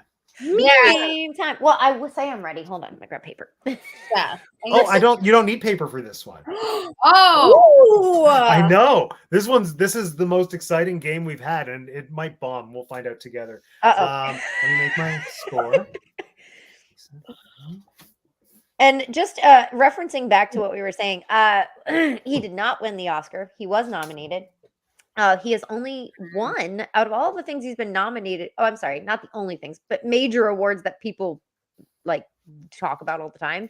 He won an Emmy for Dope Sick in 2021. that show was so good. I never watched it, but I did want to see it. Yeah. I highly recommend that. Never seen. Wait, what's it called? Dope Dope Sick. Dope Sick? Stick. I keep thinking it's Dope Stick. Every time I see it on my Disney Plus recommendation. Oh, is that on Disney Plus? Okay. Oh, I that's love that easy. in Canada. In Canada, y'all have like everything on Disney yeah. Plus, Yeah. like things that should not have a Disney name attached to It's either on Disney Plus or Crave in Canada because we don't have Hulu or Yeah. Crave is too expensive. I'm not gonna it's pay worth $20 it, a Matt. month. It's worth it. Oh my god. It just cracks me up that both of the very inappropriate Sebastian Stan things are on your Disney Plus. Yes. Like Yeah. Pam and Well, like, Tommy they're- and Fresh are both Yeah, on they're your they're Disney- on Star though. Like they're not under the Disney brand. You have to navigate Yeah. to that section. Yeah. But yeah, it's hilarious. Oh wait, no, I lied. Yeah, you can use paper for this. Okay. Okay. I was wrong. My Well, I say I was wrong. I came up with what this game would be, and then I didn't really finesse the details, so it'll be fine. Let me pull up the questions. I hope So- so. Multiple choice. Oh no, no So multiple bad choice. at this game. Last time I just wrote the same answer over and over because I figured it finally be right. Just make joke answers if you don't. I'm get doing it. that. Yeah. Oh wait, hold on, I forgot to add one. Sometimes Matt gives us such difficult questions. Sometimes they're too. Actually, no, they're never too easy. Here we No. go. So, inspired by one of the most memorable scenes of this movie, we're going to play charades. What? Oh my god, so much fun! Yes. So, Oh. just like Lydia trying to guess Beetlejuice's name, we are going to play charades. One at a time, you will be the person who is charading. And what you're going to be charading is a movie that someone in this cast was also in. So you have to do charades for a movie title, and the movie title will be a film or a TV show that featured an actor that was in Beetlejuice. Oh, give me a break. Oh my And god. I did against my better, not against my better judgment. Going with my better judgment, don't worry, Schitt's Creek is not on the list Great. because I thought that'd be hilarious to charade, but then I also thought, no, uncomfortable. But it would have been so funny, but I didn't do it. So you already know Schitt's Creek is not an answer. How it's going to work is one at a time. Two of you will close your eyes, and I'm going to flash the answer on the screen for whoever is charading to see. Then I'll take that off the screen. You open your eyes, and then whoever is charading gets to start. There'll be a minute on the clock. You pick, and we have to. Oh my goodness. Yeah, I have a list. So there'll be a minute for you to do your charading. Okay. And I wasn't sure how to best navigate. Do you shout out the answers? Should you write it down?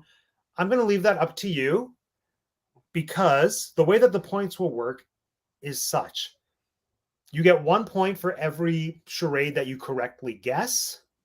If you are the person who is acting, you get 1 point for everyone who correctly guesses. Yeah. So I would like to advise that you write down your answer. Then after a minute, you just show it. Okay. But if you want to be sneaky and like shout out the answer and then allow the other person to also get a point, then you can opt to play that way. So like Jeanette, for example. So if you Wait, shout it if you out, shout then it you're out, basically you get it giving a right? free point to your competitor. Okay. And if you shout it out, you're giving 2 points to the person who's charading. Oh. Yeah, but So if we you should want wait to, till the end of the minute. Yeah. or if you wait to the end of the minute and you just write it down, then maybe you'll get more like maybe you'll bank more points for yourself. And so it's kind of up to you how Okay. you want to progress. I'm not going to say don't shout it out. I'm not going to say shout it out. But at the end of the minute, show us what you wrote down, and that will be how you officially lock in your answer. There Okay. it is. Okay, Let's check in the rules. Yeah. Can we go over the rules of charade? Oh yeah, for sure. Yeah, I don't think I've ever played charades in my life. Oh no. Okay. So we're gonna. What is it? The Scene when I go. No Yeah. speaking, right? Yeah. No speaking. Okay. No spelling.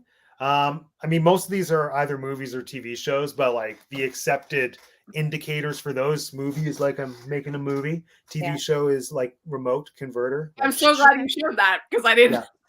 yeah, I knew the movie one. I was like, what do you do for TV? Yeah, like Vogue? some people do Vogue? this too. Some people do. I like remote or converter. You That's can't just me. talk, right? I can't Yeah. say anything. You can't talk. No. No. Can It's you all. make this? You can make faces. You can act things out. Noises like sounds. Noises? No. No No, noises. okay. You're on mute. And you got to do what? 3 words, 2 syllables. Like that's an option if you want to do it that way. So if the title is 2 words, you could be like 2 words, Okay. first word, 4 syllables.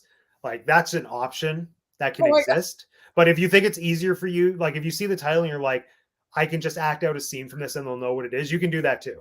Okay. Do we have enough room in our squares to? That's part of the fun. Yeah, we got room.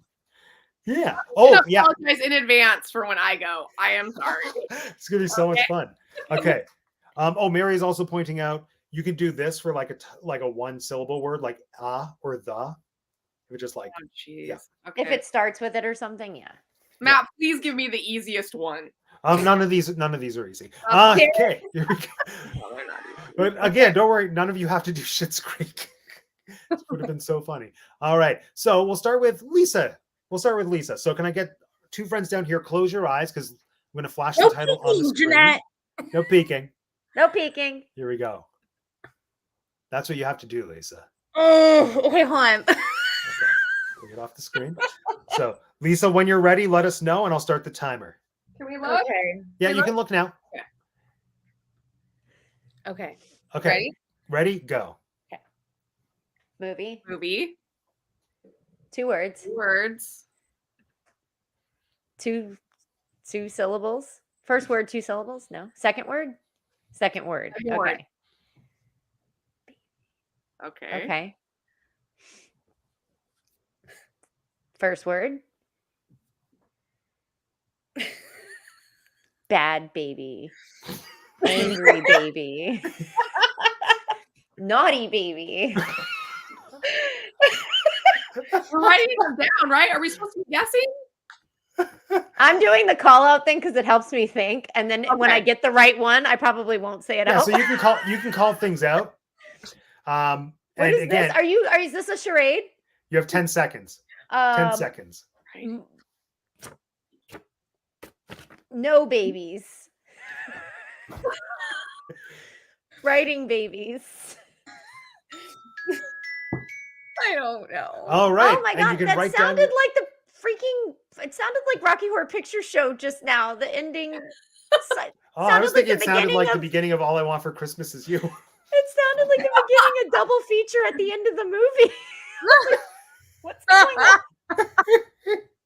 All right, write down your answers.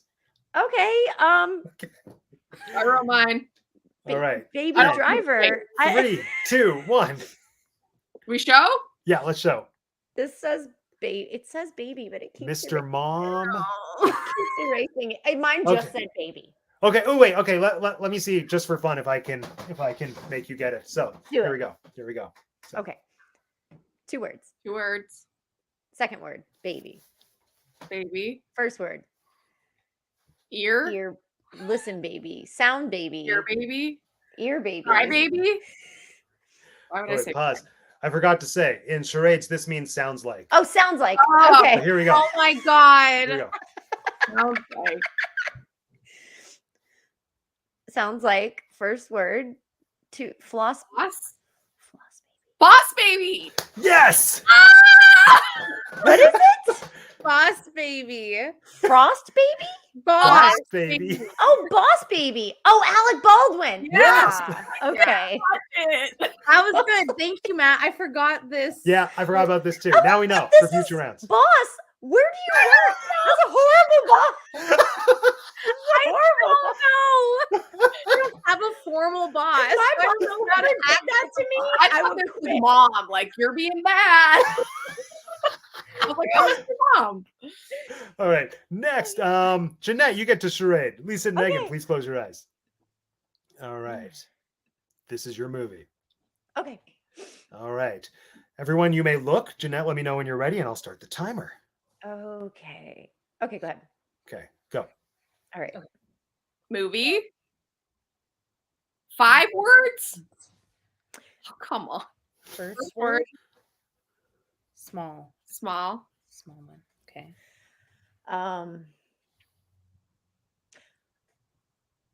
The 5th word. 5th word. Me. You. Me. Jeanette. Heart. Love. Mine. Mine. Me. Mine. This is hard. Okay, second word.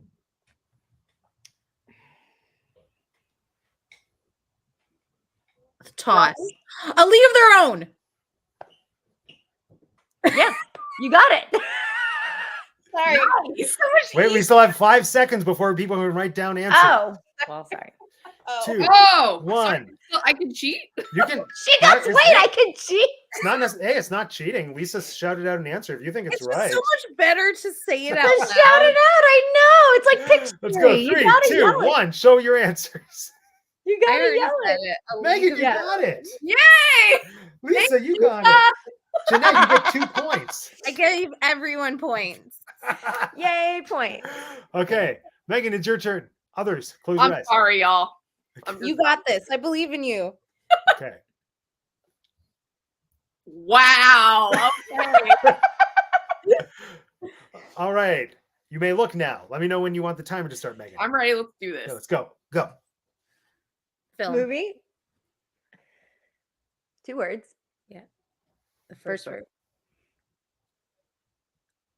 Chest. Me. Mine. Neck, shoulder. I. Shirt. What am I thinking? Clavicle. Stitches. What in the heck is this? Hair. A hole, a head, a neck, a neck hole. Oh, girl. Hair. Hair, shoulder.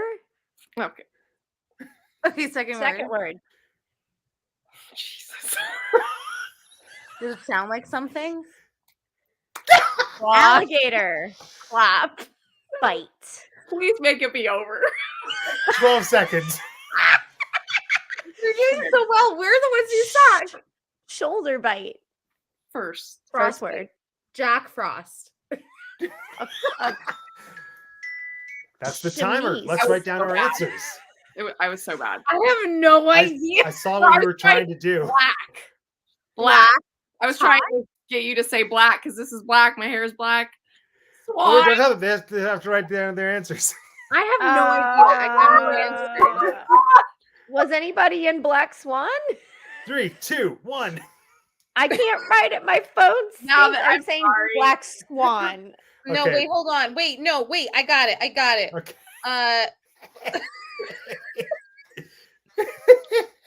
Black Claw. Black Claw. It's a lot like a White Claw, but it's darker. It was Black Swan. So Jeanette, you get a point. It was? There's Black Swan. Black Swan. Winona Ryder. Because I totally said it. Nah, it's fine. No, I said it like just guessing when you said I said Yeah. black, and I was like, oh, Black Swan. Yes, the Swan. How is that a swan? I told you I'm terrible. How would you do a swan? Honestly, how would someone do a swan? Oh, true. I don't know. I would. I It's don't know. swan secretly, I guess. Oh, Morgan's here in the chat. You just got home. Morgan, watch us have fun. Watch us have fun. We'll have you in like a week or so. I can't remember when you're coming back. But yay, Morgan. And Nick. Hello, governor. It's really late where you are in merry old England. Thank you for watching. Killer Swan. I like Killer that. Swan. All right. Killer Swan. That would have been good. Lisa, it's your turn again. Okay. Oh, Here we I'm go. so Oh, God, scared. we're still going? Okay. Oh, yeah, there's 10. Okay, let's do this. We got this. We got this. Here we go. Oh my God. All Okay, right. I'm not ready. Hold on. Okay. You can look now, friends. Oh my God, this is so hard. Okay, I got Okay. it. Yeah, 3, 2, 1. I think it's Movie. Okay. 3 Three words. words. First word. Sounds like Like chest. chest. Best. Best. Second 2. word. Small word. Okay. Hole. Oh, I know it. Okay. Yeah. I think I know it. Third word. Uh-huh.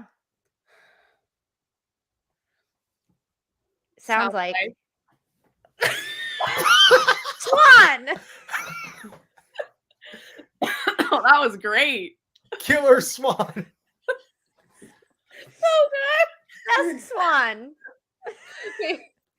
Sounds 10 like seconds. Like third word. sounds like rain.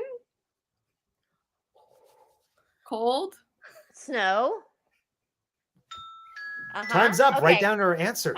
I'm ready. I know it. She actually let me know it. Oh my goodness. I'm That was not quite I'm good. I'm like okay at doing the charades. I'm very bad at guessing. Wait, how many words was it? It was 3 words? 3.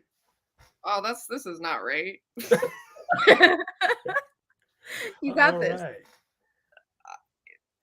Yeah, no, I don't. Not right.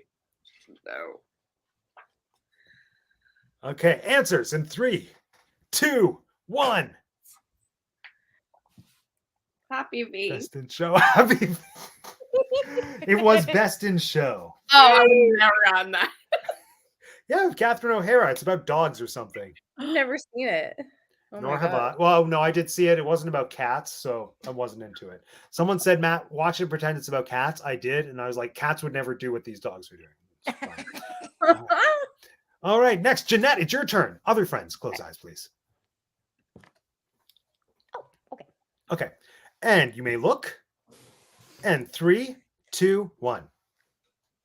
Film. V. Yes. 2 words. 2 words. Sorry. First word. Small. A second. Second word. That way. I'm trying.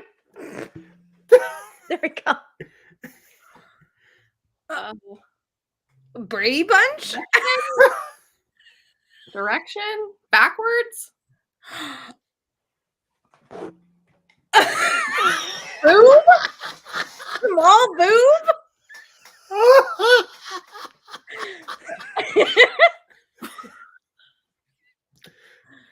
Pigtail. Small tail? Stocking. 3, 2, 1. Time's up. Please write down your best guesses. I think I know what it is. That was really funny.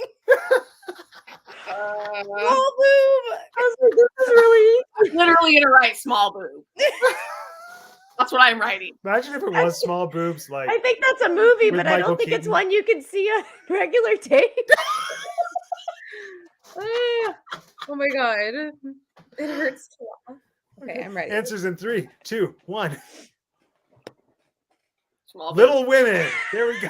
Yes. Oh, Little Women. I was like, this is so easy, but without grabbing like a pop doll that's a man and a woman, I'm like, I don't really know how to communicate. Can you use props? Can we pick things? No. Like technically no, but like I don't care. Okay. I think that'd be entertaining. But if is pointing at just your about boobs is easier, You should do that. Okay, next. Megan, it's your turn. Oh yeah. Blah, blah, blah. All right. And we may look. And we start in 3, 2, 1. movie. Film. 1 word. Word. This is gonna be brutal.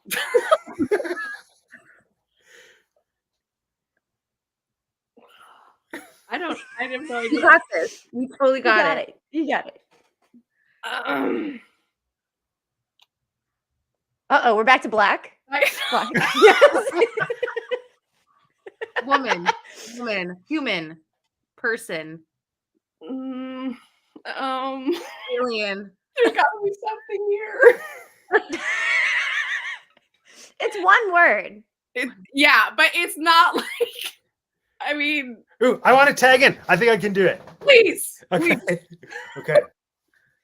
One word. One word. 2 syllables. Sounds like is what he means. I think. Oh, Yeah. Or first syllable. first syllable. Okay. Sounds like head. Okay. Okay. It's not what I thought it was. Okay. Second syllable sounds like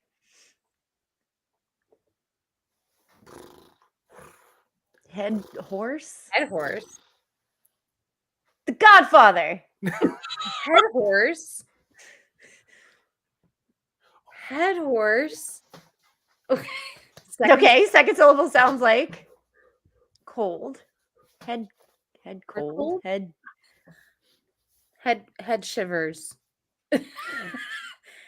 Dead cold. Yeah, cold. Okay, I can't do it. Please submit your guesses. I don't even know what that was.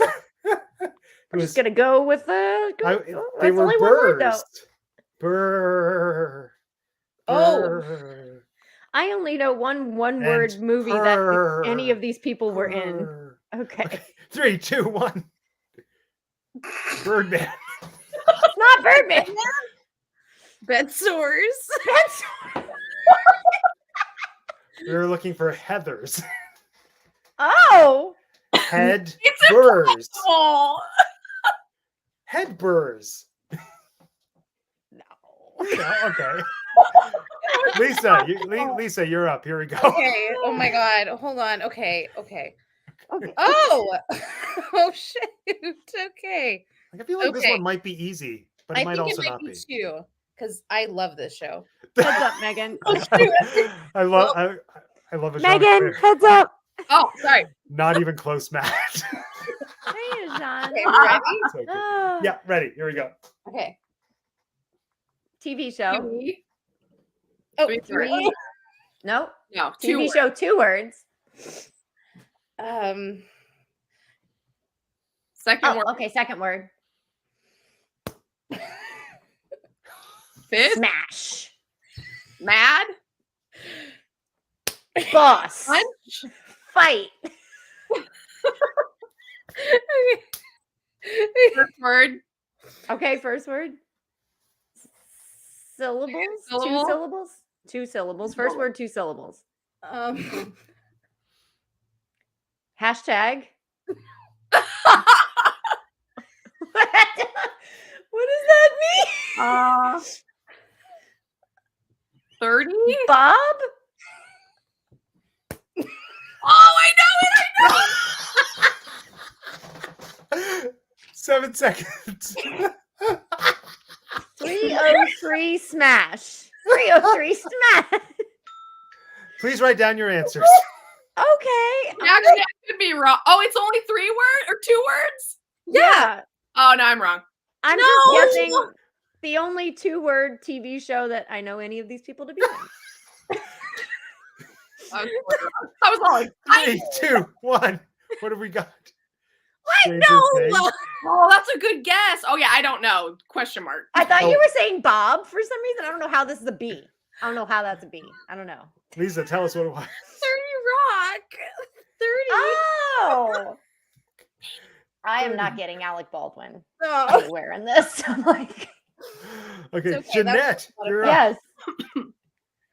yes. Heads down. Oh, sorry.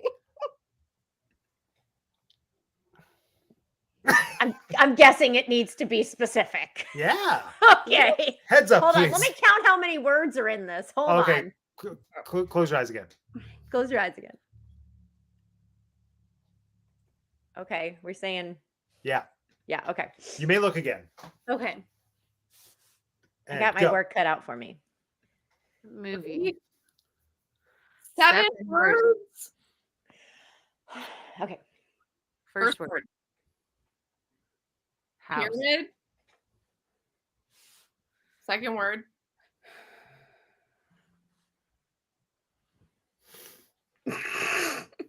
Do that again. Walking. Person, girl, woman. House, thief. Third Okay, word.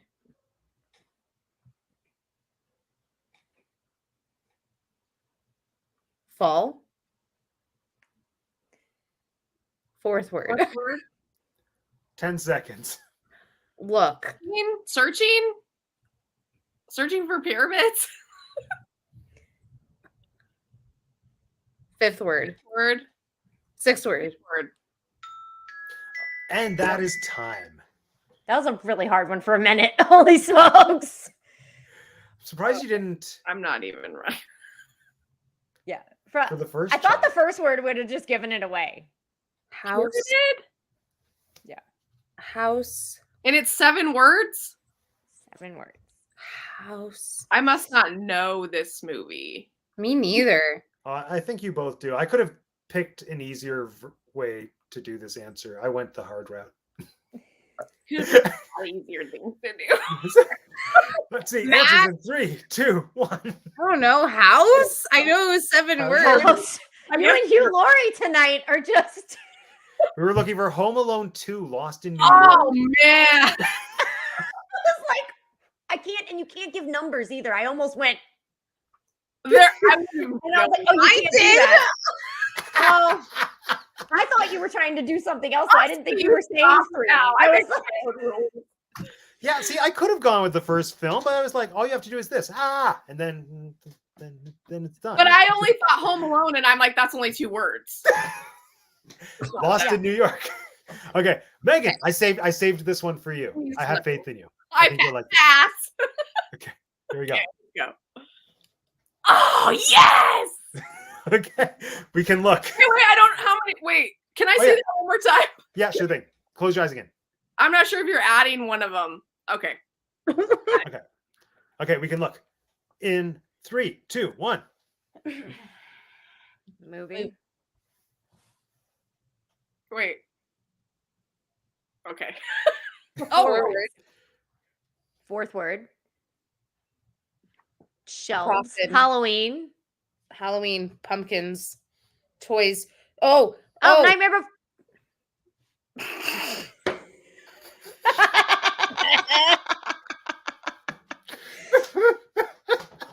I can't help my. Well, we big still have 30 nose. seconds, I think I cheated. but no. I said Also, you could I use think props. Megan's reaction. Oh, true. Yeah. That was very sweet. Let's see the answers in 3, 2, 1. It was Nightmare Before Christmas. Guys. Yay! That was so good. Okay, last question of the regular round. Because that was a good way for me to end. Oh, I have confidence in this last one. And Lisa, you're gonna do so well with this one. I believe. Okay. You. Here we Oh, go. I love hearing that. Yeah. Okay. Well, actually, we'll see. Close our eyes, please. Okay. Oh. We may look. We may now look. Okay.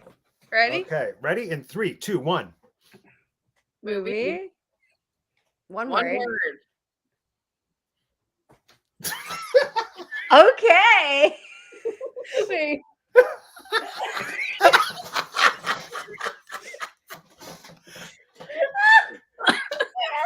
Bringing in the throwbacks. I guess you couldn't point at anything for that one, huh, Lisa?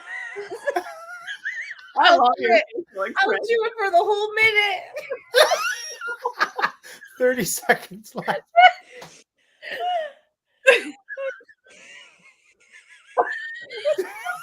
I think we know.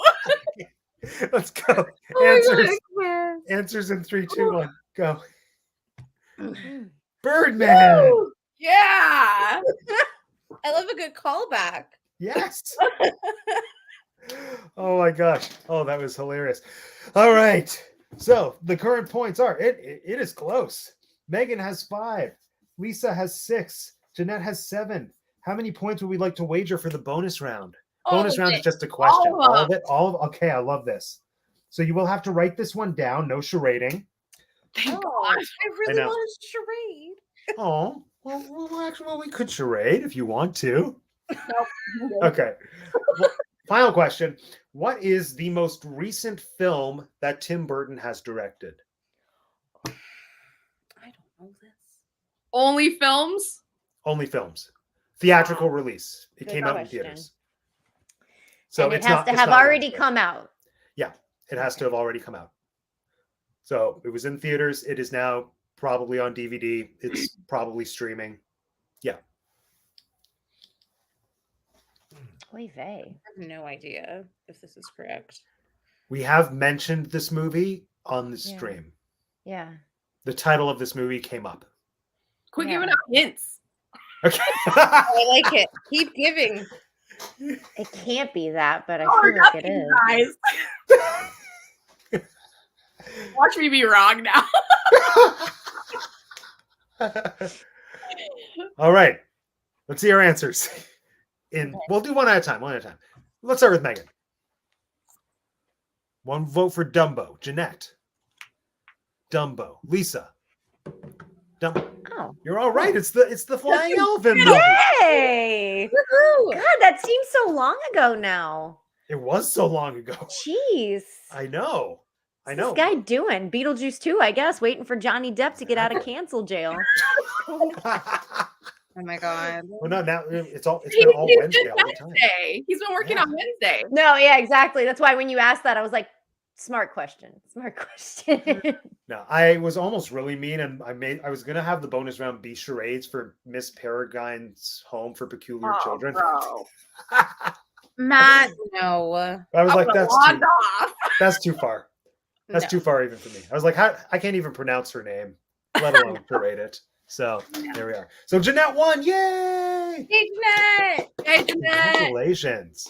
Well done. All right, friends. Well, closing thoughts on Beetlejuice and or Tim Burton to usher us into a month of Tim Burton goodness. Lisa, let's start with you. I don't know about Tim Burton. We're going to have to continue on the movie marathon this month. But I will say Beetlejuice holds up. Love it. We'll rewatch anytime. Love it. Jeanette? Well, I'm stoked for Tim Burton month. It's a big deal for me. Anytime somebody wants to talk about that, I'm happy. I think Beetlejuice was the perfect kickoff, especially now that we know that it was so early, like we're for sure that it was so early in his career. So I think that's a good starting point.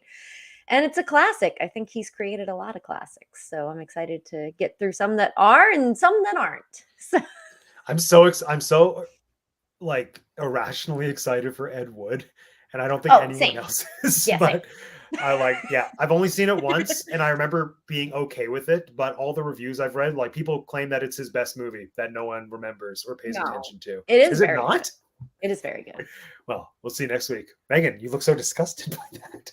I don't think it's I mean, for honestly, like people that haven't seen it, I would just be so curious to see what an adult now, like a 35-year-old never saw it as a kid, saw it now. I wish there was somebody here that could to talk about that, because I wonder if they'd love it like all of us love it, because all of us watched it as a kid. Well, I'm gonna guess. I don't know. Morgan's in the chat. Oh and my and God. she's under 35, and most of the time she hasn't seen the movies. And here's her thoughts.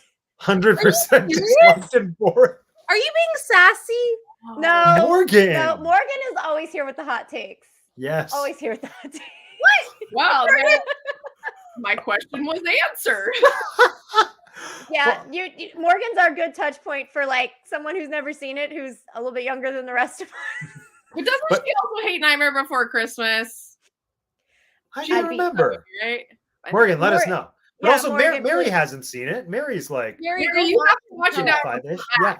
We should Yeah. revisit end of Burton month. We should just have a little blurb of people who didn't see Beetlejuice who now Yes. over the month have gone to see it. Yeah, no, who else? Amanda Hyde, she commented on Facebook and said she also has never seen it. I That's know. shocking to me. Wild. I know. Parents have done a disservice to Oh, you. she said that was me. Yes. That was me. Morgan. Oh, Morgan, I wish we had you here to bring in the hot takes. Zoel's World, so cheesy and funny. Oh yeah, like I love Beetlejuice, a classic. And yeah, I'm so excited for the rest of Burton month. And it's only like a small tip of the iceberg selection of the movies. There are so many more, and maybe it'll just be like my annual Halloween tradition, more Tim Burton movie marathons. Because I didn't program Big Fish, and I'm still really sad about that. But there are other movies. It'll be so good. Oh wait, what's this? Do I need? Nah, we're almost at 2 hours. Yeah. We can't have a third.